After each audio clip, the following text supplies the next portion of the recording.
Kebakaran hebat melanda permukiman padat di kawasan Kemayoran, Jakarta Pusat pada Selasa dini hari. Kebakaran diduga akibat korsleting listrik dari salah satu rumah. Sekitar 29 unit mobil pemadam dikerahkan ke lokasi kejadian. Kobaran api dengan cepat membesar dan merambat dari satu bangunan ke bangunan lainnya di permukiman padat, tepatnya di Jalan Kemayoran Gempol, Jakarta Pusat. Warga yang panik langsung mengevakuasi barang berharga dari dalam rumah mereka masing-masing. Sementara beberapa warga lainnya mencoba memadamkan api. Sekitar 29 unit mobil pemadam kebakaran beserta puluhan personel dikerahkan ke lokasi. Dugaan sementara api berasal dari korsleting listrik di salah satu rumah warga. Itu rumah atau gimana, Pak? Rumah. Awalnya rumah tuh, Pak? Iya. Padat nggak, Pak? Hah? Rumah padat apa gimana? Rumah padat, Pak, di belakang. Rumah petakan sini. Tapi memang asal api dari rumah atau ada lapangan kosong, Pak? Dari rumah kayaknya. Rumah kayaknya. Penyebabnya apa, Pak? Udah diketahui atau enggak? Kalau penyebab belum ketahuan, ya. Mungkin kalau udah tengah malam. Dan untuk mengetahui kondisi terkini terkait kebakaran di kawasan padat penduduk di Jalan Kemayoran Gempol, kita sudah terhubung melalui sambungan Zoom dengan jurnalis Transmedia, Rizky Ikhtiar Yahya. Halo, selamat pagi Rizky. Bisa Anda laporkan bagaimana kondisi terkini di lokasi?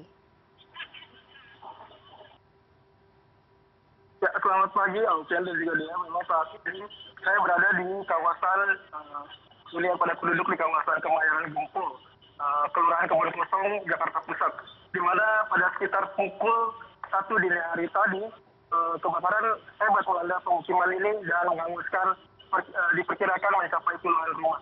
Memang saat ini upaya pemadaman dari petugas sudut penanggulangan kebakaran dan penyelamatan Kota Jakarta Pusat masih terus dilakukan di lokasi kejadian, mengingat kobaran api masih melanda sebagian rumah di kawasan itu. Jadi begitu dia. Apakah sejauh ini ada laporan korban jiwa atau korban luka terkait dengan kebakaran yang ada di Kemayoran ini, Rizky? Ya, baik Alfian dan juga dia, memang saat ini kami belum mendapatkan informasi terkait apakah ada korban luka ataupun korban lainnya gitu ya. Mengingat saat ini petugas masih fokus melakukan upaya pemadaman terhadap titik-titik api yang masih menyala di sekitar lokasi.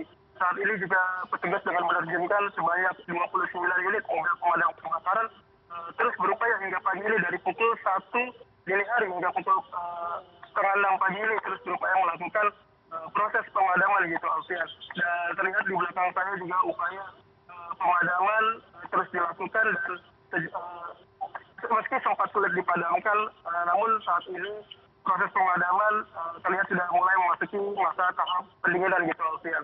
Memang kebakaran hebat ini bukan baru pertama kali terjadi, melainkan pada tanggal 15 Januari 2025 tahun lalu, tak jauh dari 15 Januari 2025 kemarin, tak jauh dari lokasi ini, tepatnya di seberang lokasi kejadian juga sedikitnya ada 30 bangunan yang terbakar.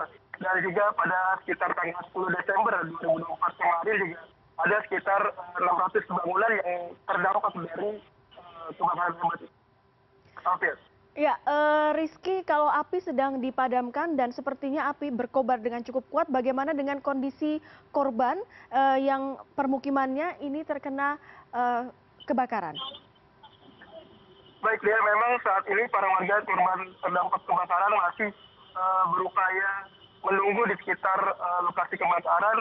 Mereka masih berharap agar api segera bisa dipadamkan gitu dia, sambil menjaga barang-barang mereka yang masih bisa diselamatkan, yang mereka evakuasi ke pinggir jalan, lalu mereka jaga barang-barang mereka agar tidak berpindah tangan gitu dia.